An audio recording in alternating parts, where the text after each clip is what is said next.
Hi, y'all. This is Kristen Chenoweth. Hi, I'm Gloria Stefan. This is Sarah Bareilles. Hi, I'm Patti LuPone.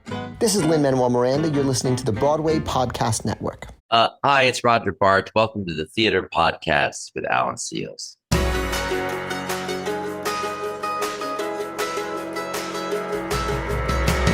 Hello, everyone, and welcome to an all-new episode of the Theater Podcast. I'm your host, Alan Seals, and our guest for this episode is Roger Bart, who is currently still in his Tony-nominated role of Doc Brown in Back to the Future, the musical, here on Broadway. He's been in the production since its original runs in Europe, long before it came over here to Broadway. And you can just tell he has a deep love for the production, the creation of his version of Doc Brown, and sci-fi in general. So we nerded out about that a little bit. We did dive into a few of our favorite sci-fi shows at the end.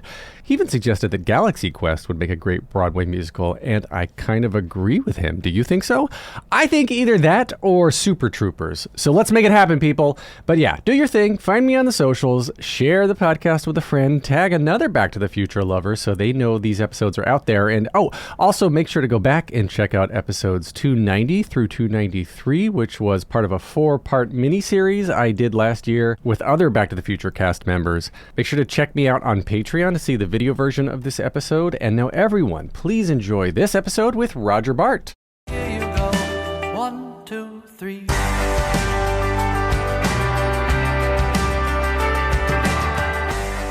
Today's guest is a Drama Desk Award winner, SAG Award winner, and Tony Award winner who made his Broadway debut in Big River in 1987. He's since moved his way into the spotlight, since then winning a Tony Award originating Snoopy in the You're a Good Man, Charlie Brown 1999 revival. Additional stage credits include The Producers, Young Frankenstein, and Disaster, with on-screen credits that include the filmed version of The Producers, Desperate Housewives, of course, Revenge, and Good Trouble, and a series of unfortunate events, Graves, and of course, we know him as the singing voice of young Hercules in the Disney animated classic, and so many more. You can now catch him back to the future on the Broadway stage in his Tony-nominated role of Doc Brown in Back to the Future, the musical. Roger Bart, welcome to the Theater Podcast. That was a mouthful, man.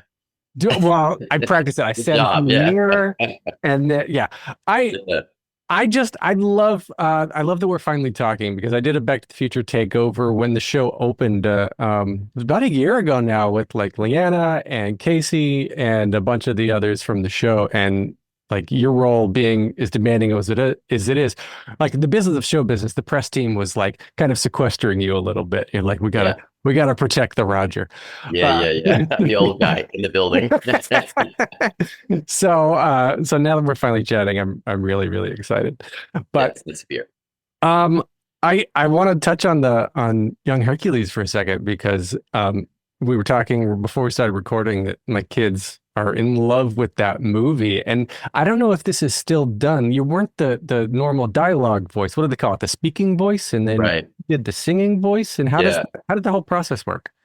Oh, it's an interesting process. My singing voice can be, when I guide it that way, is very youthful. And there was something about both Aladdin and Hercules, and it has a yearning quality, And so I went in and sang. I really insisted that my agents did anything for me back in 1994 or 5. It was, please get me in to sing for Hercules, because I just knew that as I was getting longer in the tooth, it was going to be less likely I would be hired as some little juvenile singer for these roles. But the song that they originally had was called Shooting Star. And it was technically a really difficult song to sing. So I sang it for Alan, and Alan Menken, Alan, and he loved it, but thank goodness. And he said to me, as I was about to leave for Germany for about a year to go do the Who's Tommy, he said, "Look, we have to see people who are actually 15, which is the age of the character." I said, "Okay, man, I totally understand." And then they came back to me, because I think that it was such a difficult first song to sing before it was replaced by Go the Distance, which is markedly easier. The reason that I wasn't the speaking voice is because my speaking voice doesn't really land in the same place age-wise that is so authentically 14 and 15 and awkward. And so Josh, he ended up getting it. He was wonderful. And then Tate Donovan became the character after the montage about him getting bigger and stronger, basically being much more of a young adult. So there were three of us all together voicing it.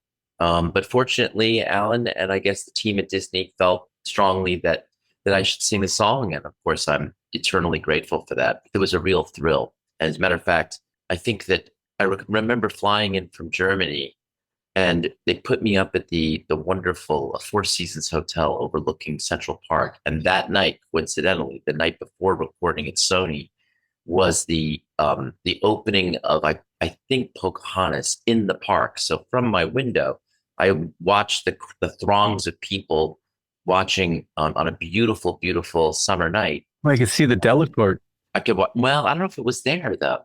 I feel like they just set it up somewhere. Wow. Okay. Yeah, but I'm not certain about that. I don't really remember.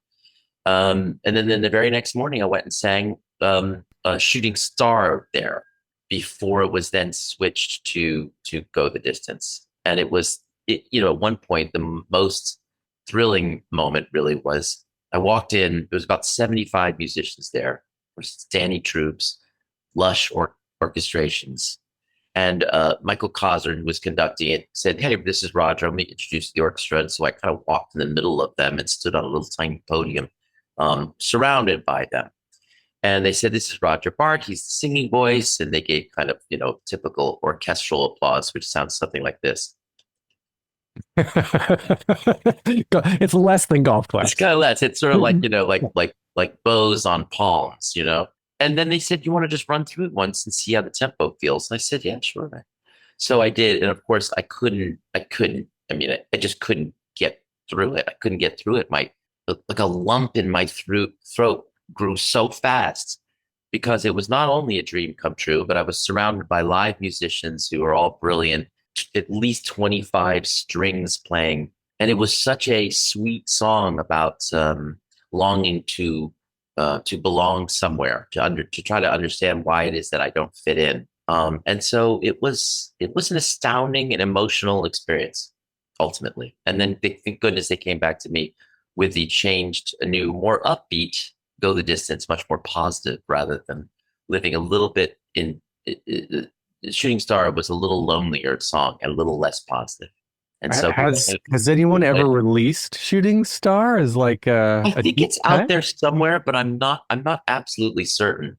It's like also one of those pieces of music that people in the know will do for an audition, every once in a while. But it was a really beautiful song. I really loved it, and I loved working on it. I loved working on both of them. It was a fascinating process.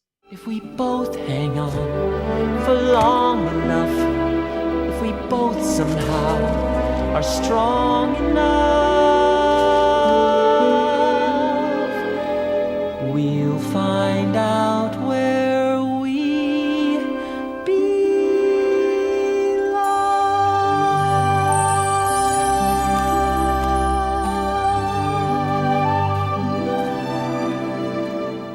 When you're singing these Disney juveniles, you have to really make sure you're speaking. You don't want to ever get too singy, So I had to really discipline myself to sort of correct myself when I felt like I was creating an effect vocally rather than communicating, because it's so intimate. And that was it was a really interesting and a unique process that I eventually employed in other things after that. But in order to really sort of go there while working on it, that was my main point of attack. Personal, really speaking, really communicating, and not just singing pretty for pretty's sake. So you had to go the distance. I did. So tell me about your childhood though, and like what got you into theater. When do you remember when you caught the acting bug? Yeah, I always loved singing, and I was the youngest child, and I think both my parents were, they were MIT chemists, and really good ones. And I think that sometimes when you're really good at enough to be a PhD at MIT in chemistry, there's also some social skills that unfortunately don't often go with that same personality. And so my parents were remote on some level, put it politely. And I think that as a youngest child, in order to kind of get their attention, I found that, singing to my dad was a way I could engage him. He was very quiet, so I think he was just happy not to hear me talk. In respect. He would make me sing everything. And so I learned at a very young age that to sing was to be loved for me, at that young age. And then I started joining like little singing groups, and I was always in chorus, which I loved. And I loved harmonizing. And this is all through just elementary school. And then finally, my elementary school, I think she wasn't the principal, she was the secretary. But it was one of those secretaries that ran the school named Sandy Jefferson.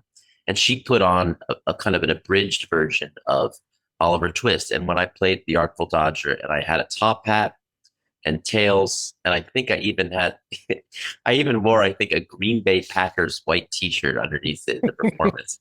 When I burst through the doors of the cafeteria and the spotlight hit me, it was kind of like, oh, okay, this is really, really fun. I just always did it. It always was sort of amusing. And then I would sang in rock bands, and I had a great time. My hair was really long later on in high school, and an earring, and I was, pretty a groovy 70s guy. But it really wasn't until I studied acting in a serious way at Rutgers, a school called Mason Grove School of the Arts, where William Esper set up a program teaching Meisner technique, that it became kind of I learned more about the real, true art of acting, the art of theater, as opposed to just sort of instincts and shtick and singing pretty. And that's when I really got kind of more hooked. Well, so you're known for these high energy, kind of slapsticky comedic roles, and it sounds like you are again one of those people that you're so good at the funny and making it seem like it's so off the cuff because you have studied so seriously. And I love how it kind of breaks the notion that if you're a class clown, you have potential, but that's not going to get you these comedic roles, because you have to be good at timing, you have to be good at playing with others. And so were you originally then attracted to the comedic kind of thing? Or when you went to school to start taking it seriously, we're like, I'm going to do Shakespeare, and then, end up as Snoopy. Not that Snoopy is not Shakespeare. There is depth in that as well, but you see what I'm saying? I do. It's an interesting thing about show business. When you try to enter it, I mean, comedy always came kind of naturally to me. But I was also, I was not a class clown at all. I was a Warner Brothers cartoon lover. And I think through Warner Brothers cartoons, the Daffy Duck stuff in particular, I learned everything about clarity of comedy and the science and the math of it. Because really, it is mostly mathematical and musical. When I first started out, I just wanted to work, I just didn't want to bartend anymore. I wanted to kind of put what it is that I studied to use and see if I could make it. And I gave it till I was if I wasn't making a living by 30, I was going to go do something else. I thought that was a realistic expectation, to give good 8 years of trying. And then after that, just kind of like, I don't want to bartend in New York. If I was going to go bartend somewhere as a career, I'd go to the Caribbean, or someplace prettier. Yeah, exactly. I was a fairly serious dude back then. And so I played a lot of people at the beginning that ran a little deep, and it was fun always bringing humor to them. But I was very much interested in truth, the acting of these roles that were often complicated and maybe even slightly tortured. They came very naturally to me. But it was really when I entered the land of Mel Brooks, where there was an interesting match for me about somebody who can live in a land that's very broad and funny, and we're not going to go too deep in Mel's world. And I liked it. And in those moments after that, and because I was in the funniest thing show in town, I found myself firmly planted in the filing cabinet of funny when it comes to casting and agents, etc. Then after that, I went on an audition for Desperate Housewives. And Desperate Housewives was interesting because I remember showing up at this kind of funny audition scene. Then the guy said after the first day he hired me, it was between me and Jelko. I can't say his last name, but really serious dude and a really fine actor. But they wanted to kind of fool the audience a little bit more. So they hired somebody who was a little bit more like your friendly pharmacist when you meet me. And then afterwards, you discover something very dark. And so, the second day of shooting, Mark Cherry created Desperate Housewives, said, "Would you like to know where your character, what we have in mind for you?" I said, "Yeah." He said, "Well, you're going to become a sociopathic stalker." Ooh. It appealed to me a great deal because you could start to then layer in darkness little by little while always maintaining the funny. And so it was kind of a really great fit because Desperate Housewives, if you may recall, was not, I think it won a SAG award for best comedy ensemble comedy. And Right. it really was kind of a soap, but a funny soap because Terry Hatcher fell into bushes really funny and they were goofy. But really it wasn't ha ha ha funny. It was amusing. And so it was a good, interesting new niche. Suddenly I was in another filing cabinet. And then I went to go do Hostel Part 2 and a couple other sort of dark shows, dark movies and stuff. And then I was in the creepy category. So, throughout one's career, you kind of find yourself sort of, some people crudely say you're as good as your last thing. But for me and for others too, you're sometimes as you will be doing stuff forever once you do a certain style well or has high visibility. You'll be kind of in that for a bit. And it's fantastic. So I'm glad I've not always been doing stuff like Carmen Gia always, or just playing dogs in Snoopy or any of those things, that I've gotten to move around a bit. And there will always be, it's going to be tough for me to play things that maybe I could do it, but no one will ever hire me. And I don't think you're going to get everything in your lifetime, but to manage to sort of hop filing cabinets has been a real treat. Don't go anywhere. We'll be right back after this break. Welcome back to the episode. It's interesting you brought up Mel Brooks because you worked with him twice in the Producers and Young Frankenstein. And I assume I was going to ask how was he influenced, blah, blah, blah. But obviously he did taught you how to perfect this comedy a little bit like you were talking about. But then coming into Back to the Future, aside from, I'll get to how you got connected in a little bit, but staying on the comedy track for a second, Doc Brown in the movie, Christopher Lloyd he was a funny guy to watch, but he wasn't a comedic role. So where was the decision? Did you come into the decision with the producers, or where did it come in to make Doc really kind of take him to this extreme that you've brought him to? Well, it's a combination of things. We are dealing with material from 1985, which is a different comedic sensibility. And often you'll go back and visit a movie, i.e., something like Young Frankenstein, and you don't laugh as out loud as much as you did once. It moves a little slowly. It was a different time. Comedic sensibility was different. Mine is both I like to think current, but also with a foot firmly planted in vaudeville. But with that, and since Bob Gale is not a joke writer.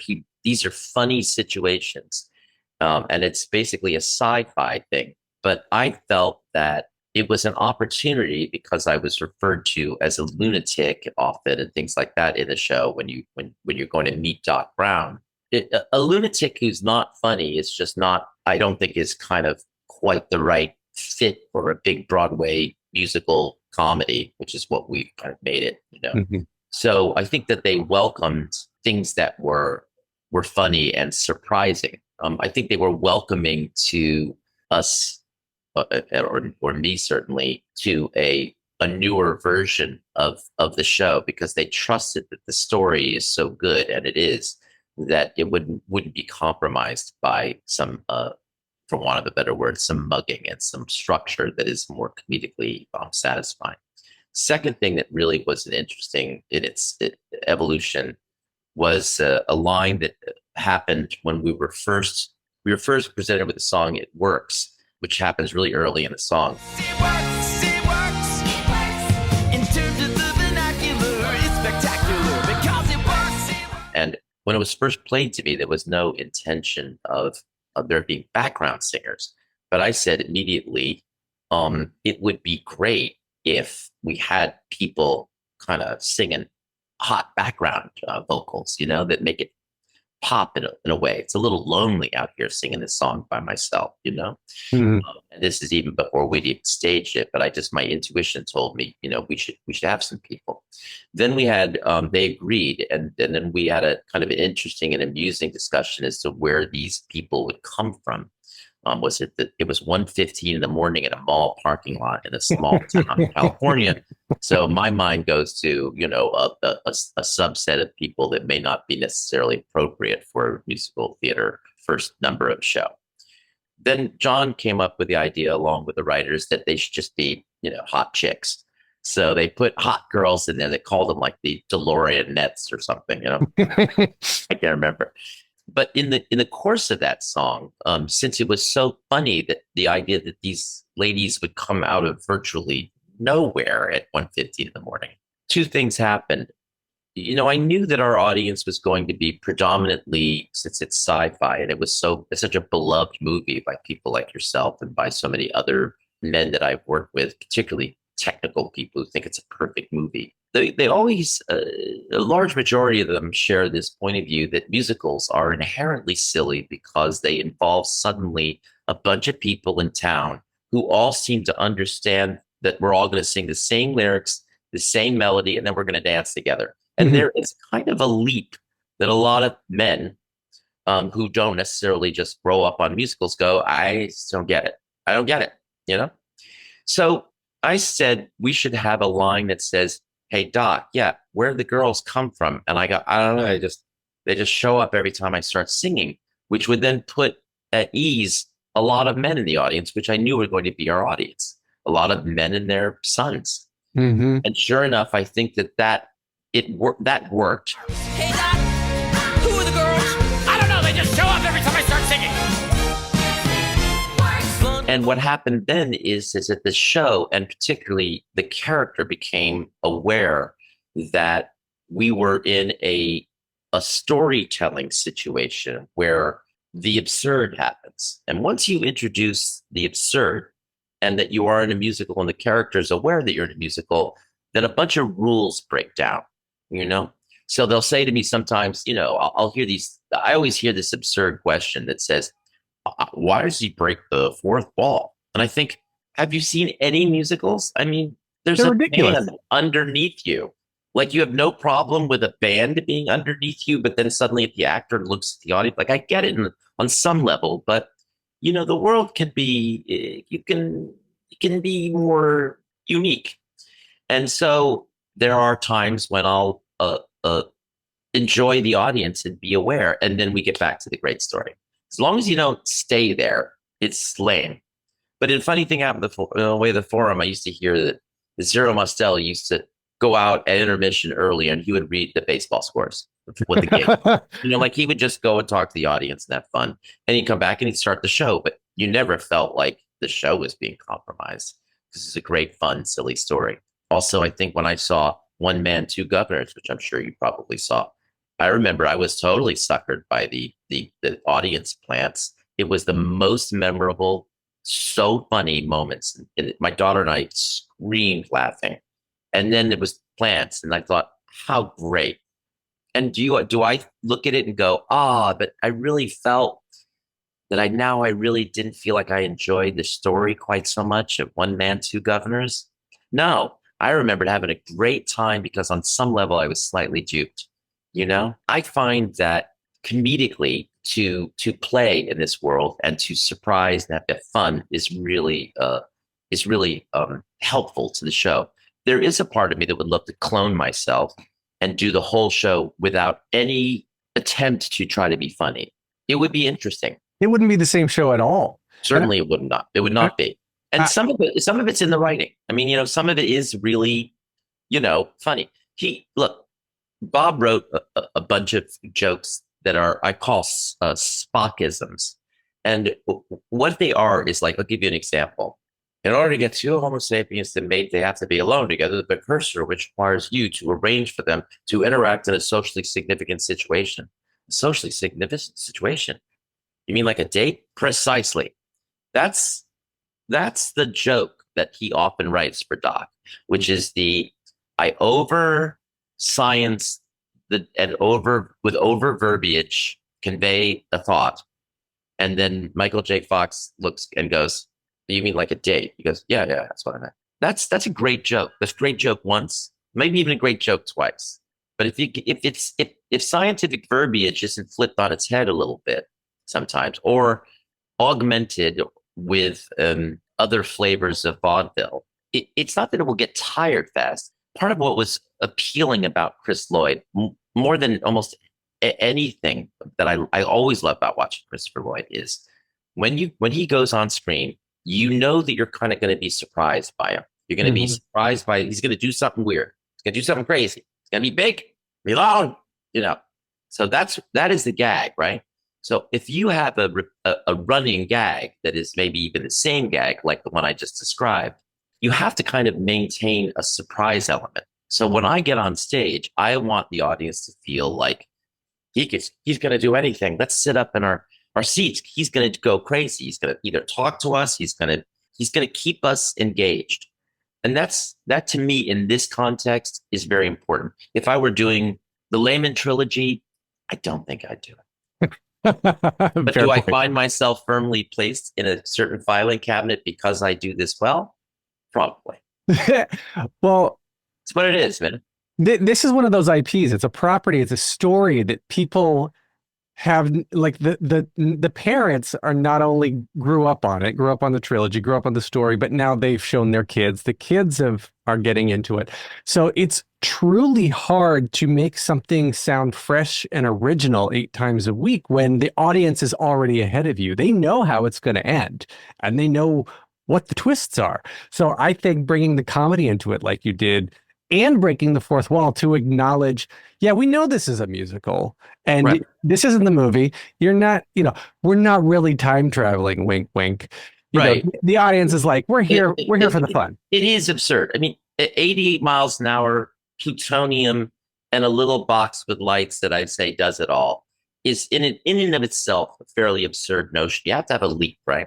But I want to make sure, though, for clarity, though, that we really don't break any fourth walls anywhere where the show takes a turn, when it becomes very, very serious.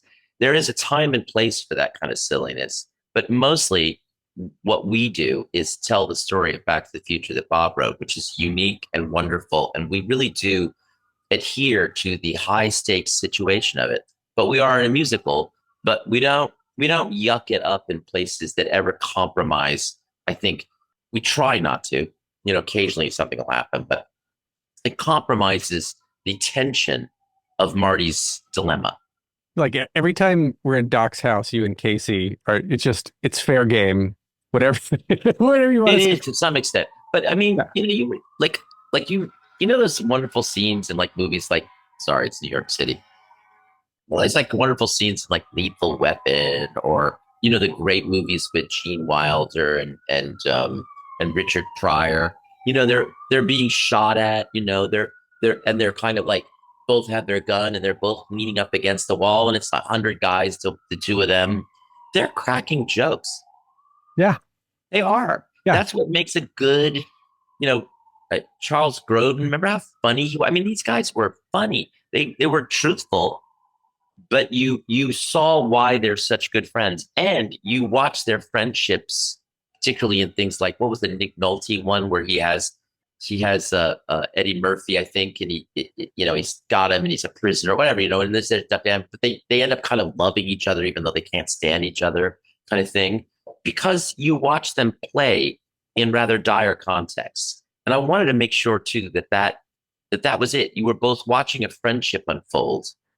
But it's fun for an audience to watch me and Casey realize why we're great friends, not off stage, on stage. Yeah. In addition to it, because if we were to place all of our stuff in the basket of wow, he's back in time. It's 55, and we've got to put the plutonium in with the lightning striking at the same time. And it is great, but there are other facets to these 2 hours that are really fun and immediate. Mhm.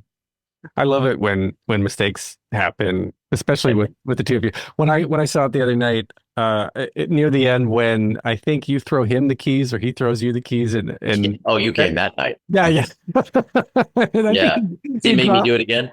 Yeah, yeah. He's like, Yeah, why yeah. don't you try that That again? was a silly night that night. There was a bunch of stuff going on. We had some technical stuff. Really? He loves to play like that. He loves it. But Casey loves that stuff, man. Yeah, I couldn't tell at all that anything went wrong other than just someone missed the keys. Like The keys, yeah. And two guys that are having a good time. Yeah. And so, okay. So then back to I mentioned that we get back to this. So then you were involved from the very beginning of the production, right? Like from Edinburgh out across the pond and then Yeah. in with it over here. So Mhm. you've been doing all these TV and film. And so how did you get connected with this amazing property of Back to the Future?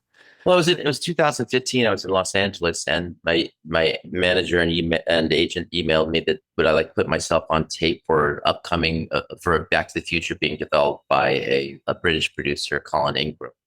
And at that time, we had another director attached to it, and I delighted in preparing these roles, these scenes, because this role fits into a good wheelhouse for me, which is, as we spoke of earlier, animated and with a kind of a real commitment to the truth of the extreme, or what else I kind of would describe as controlled chaos, Yeah. which is often what like Christopher Lloyd was very similar that way. And so I got it, and then the project was shelved because of some artistic differences, and then was picked up again. I think probably around 18 months later, and Colin is still, as he says that he goes your audition tape, which I still have. And he always threatens to present at some drunken cocktail party after the show. Yeah. He fortunately kept me, and then we flew across over to London and did its first reading in 2018 with John Rando as the director, which was a beautiful thing for me. I knew John. We became very good friends. And John is very open to collaborating with me and with anybody, but he was particularly open with me.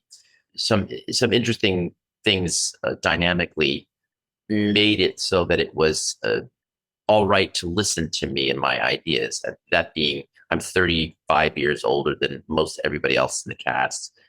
I've been around doing this stuff for a while. I've known John, and we were both, and when you include the creative team and the writers, we were all Americans over on the other side of the Atlantic, cultivating this thing first for hopefully a London run.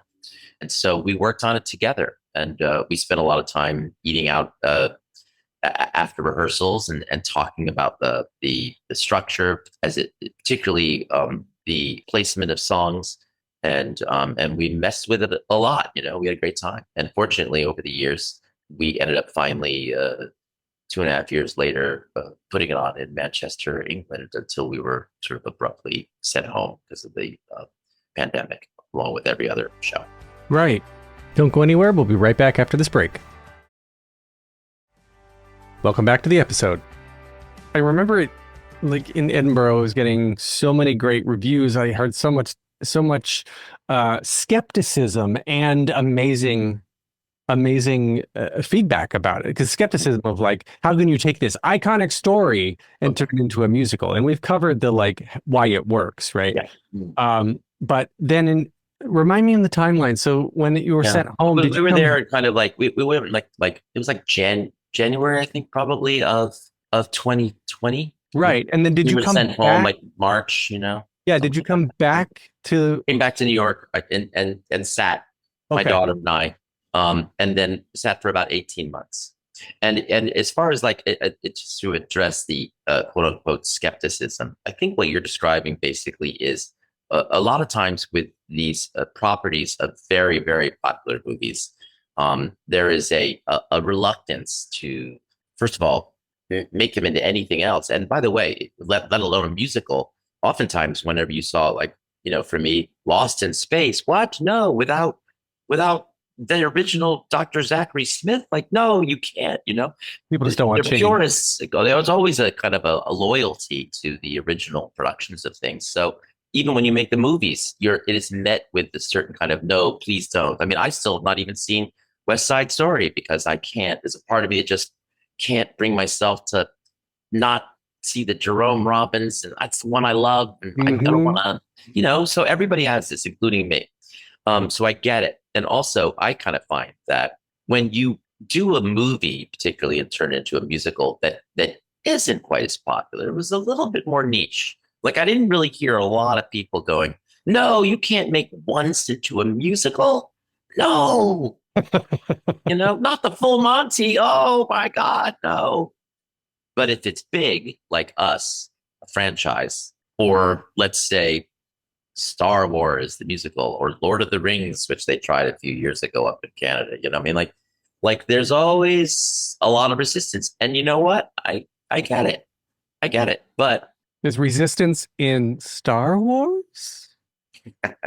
I see what you did there. I bet there will be. Yeah, I bet when there's a Star Wars musical, of course, I'll be the first one kind of saying, who is C-3PO or whatever his name is. I never saw it, honestly. You never saw Star Wars? Maybe half of it. I don't remember. Well, the first 3 episodes 1, 2, and 3 that were made after 4, 5, and 6, are complete trash. We all know that. 7, 8, and 9. I'm a J.J. Abrams fan, so J.J. Abrams just does it for me. Yeah, he's great. Yeah. But are you a sci-fi fan in general? Like, did you? I loved Lost. I mean, Lost in Space was something for me to like to eat my cereal over when I was a kid. It was amusing. The sets cracked me up even then. But I loved Star Trek, like the Shatner stuff. But it was pretty campy. Yeah, it was pretty campy. Gene Roddenberry he's ahead of his time anyway. Like totally. Everything he did, just having a woman of color on the bridge. Oh no, he was totally on it. Yeah, I mean, Carl Sagan was I love too, but he's not quite as campy. Right, it's a little hard. No, I just love like that. I would like count episode and go, okay, is this where? Oh, there it is. Shatner's got his shirt off. It's contractual. He's like every 4 episodes. Yeah. You would be. I'm a few years younger than you, so I grew up on Next Generation. So, no. But yeah, I'm with you. And what about Battlestar Galactica, the remake? Yeah. The remake, not the original, the remake. Never Battlestar. You didn't see it? I know, but I love Galaxy Quest, which really satires most of the early. Galaxy Quest and Starship Troopers, absolutely 2 of my favorite movies. Yeah, that's a good one too for a musical too. Starship Troopers? No, Galaxy Quest. Very fun. I think you're onto something. Yeah, you got to know your stuff though. But yes. Yeah. Just to play that Alan Rickman role. Oh my God. Alan Rickman. Remember him in that? Oh my God. I one of my favorite Alan Rickman roles was the depressed robot in Hitchhiker's Guide to the Galaxy. Yeah. He was good in everything. I love him. If you were so you can wave a magic wand and you were going to make any sci-fi movie into a musical tomorrow, where would you go? What would you pick? I would do the Galaxy Quest. I like the idea that you're. I like satire with a big heart. I like that there's a message in that movie still. I love it. I mean, about meaning, about what it means to be the meaning of sci-fi. For people like it's you meet them, they're all cynical.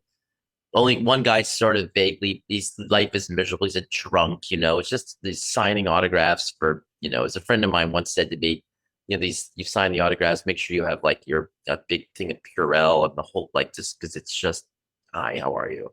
Mm-hmm. $5. Adam West doesn't shake hands; he fist bumps. Yeah, it's just something about it. It's wonderful, but also kind of like it's a little like Dancing with the Stars. It's sort of like a Twilight when you want to get that extra cash. You no longer want to work; you just want to make some cash and show for it's wonderful. I mean, as I say, I think it's great. I would probably have a great time doing it, but it's a little towards the end of a rainbow a little bit, that I don't I'll do Dancing with the Stars, then I'll do the signing just, but and I'll get vote Are it you a off. dancer? Can you dance? Dave? I would be funny, and I would be off the show in 1 week with an injury, but I guarantee. But the sci-fi things that I love is that movie sort of they're all kind of cynical about what it means to do these conventions, and then it turns out that they meet a culture of aliens that devote their entire culture based on their show, its values, and they realize the value of what they do by being entertainers, and even into something that appears to be silly provides meaning to people, and that's kind of just sweet. And I love that idea for a musical. I love that what you're saying. Yeah, I agree. This is the way that the alien race played those characters of just Oh my gosh, they complete worked. ignorance. Yeah, I've worked with many of those actors, and they had walking rehearsals. Remember, their legs and arms went the same. They'd have walking rehearsals. Yeah. So fantastic. I love that. I love that. Yeah, they were great. They were all great in that. Great. I agree. And Sigourney Weaver too. That was one of the first like comedic things I remember her from as well. Yeah, she was awesome. She was awesome. Okay. Well, let's start to wrap up here, and I want to play a little game called Plot in 60 Seconds. Okay. So give me a number 1 through 16 that correspond to a story. Let's do the 12. 12. That is, this might be a little fun. That is Cats. Go. 60 seconds remaining. Never saw it. I know it's it's a bunch of cats, and it sounds like they sing about their plight as cats. Maybe different kinds of 45 cats. seconds remaining. I know one is old and rides a tire. No, he rides a tire at the end. I know that one of them is kind of rum-tuggery, and I remember, is there a McCavity? Maybe a McCavity. 30 seconds remaining. I know that they did the lovely choreography by, I can't remember her name, but God, I love her. But she's unfortunately passed, but she was sort of 15 delightful. seconds remaining. Gillian Lynn. Yes, nailed it. There you go. And that they spend a lot of time in makeup, it looks like, and they wear lots of 5, hair 4, and fur, 3, and they do a lot of this 2, stuff where they kind of lick 1. their hand and do this like I did in Snoopy, but with dog stuff, and of course Betty Buck. I think you nailed it. I think you nailed it. Definitely. That is the entire plot of Cats. I would. Yeah. Except I heard that Jellicle Cat, whatever it is, it's downtown now. It's really fun, and people have said there now should be no other way that it should be done. See, I get things from where I've heard about them, but I don't have really time to go. Yeah, Cat's Jellicle Ball that just closed, I think 2 Sundays ago, and or less than, I can't remember, but it got extended forever. I hope it comes back, and they presented it as a competition, which totally makes sense because it literally is cats competing X Factor, American Idol style to be reborn. Fantastic, right? So yeah, it's great. Yeah, no, that's a great premise. Yeah, it's wonderful. All right, so the 3 standard closing questions that I use to wrap up the episodes. The first one just simply is, what motivates you? I feel alive and happy when I am creative. I love to sing because puts endorphins into my system and brings me, I know it makes me happy. And to bring joy to people and laughter is really what, and to entertain and to allow for escapism is really deeply satisfying. What advice would you give to your younger self and younger people listening now, starting out down a similar path? I would say to always be prepared, and that means a great amount of research. I think that there's a lot of training that one should do. I think you should always sort of be kind to every single person, hopefully in the world, you know what I mean? But certainly in the business, as you find your way through it, be kind to everybody. I would rather have it said that I'm kind and little and be daring, on stage, make choices, and hopefully with confidence and joy, and don't worry too much about what people think. So you can look back and not try to please everybody is the advice I would say, but just be honest and be you. Lovely. All right, last question. Hardest one. If you can only see one show for the rest of your life, but you can see it as many times as you want, what would you see? Could be TV or movie too. We'll open it up a little bit.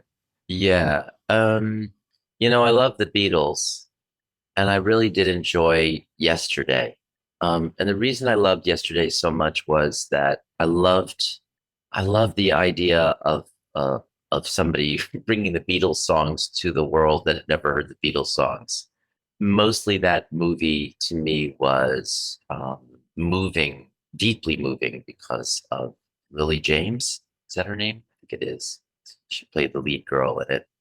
That's it. She was also in Pamela Anderson movie. Is that right? And yeah, Lily James. Yeah, and because the movie is so much about living authentically, it's really sort of sweet. So I kind of weep through the whole thing, but it gives me joy. So if I were to watch something over and over again in my lifetime, I'd love to be able to laugh and cry. I love that. That's the deal, right? Yeah. All right. Where can we find you online on social media? Oh, I think I have a blue check by my name in Instagram and Twitter, but I don't like using Twitter anymore. Sorry. Nope. I don't use it. So I don't know. I think it's official Roger Bart, maybe. I think in Instagram. Under the show notes. Something like that. All right. You can get more of me at theater_podcast. I'm on Threads, Instagram, and TikTok. I'm on Facebook. Thanks to Jukebox the Ghost for the intro and outro music. Please share this podcast, share this interview. It helps spread and grow. And Roger Bart, thank you so much. I've really enjoyed finally getting to talk to you. Yeah, me too, Al. Nice to meet you. Take a deep breath, make the world a little colorful.